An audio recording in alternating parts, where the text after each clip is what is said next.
Our first reading is a revised psalm from Nan C. Merrill's book, Psalms for Praying. This psalm speaks about the joy one experiences when life becomes centered in God.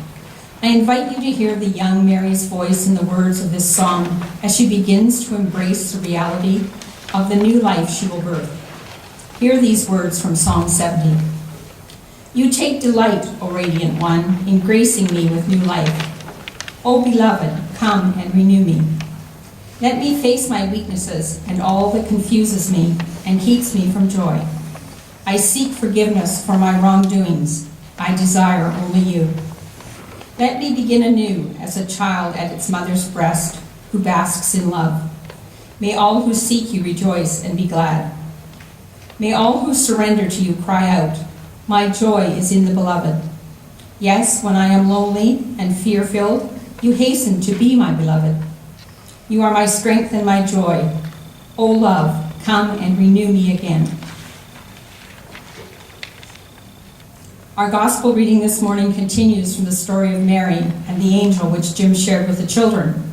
According to the story, Mary goes immediately to see her cousin Elizabeth after the angel's good news.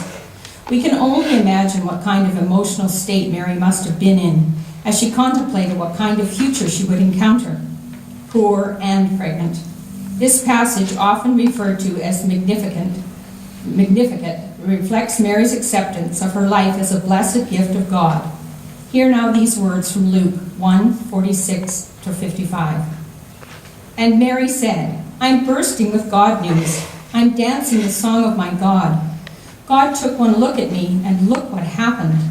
I'm the most fortunate woman on earth. What God has done for me will never be forgotten. The God whose very name is holy. Compassion flows in wave after wave on those who are in awe before God. God's strength scattered the bluffing braggarts, knocked tyrants off their high horses, and pulled victims out of the mud. The starving poor sat down to a banquet. The callous rich were left out in the cold. God has embraced the servant people with compassion, according to the promise made beginning with Abraham and right up to now. Hear what the Spirit is saying to the church. Thanks be to God. Thanks, Lord.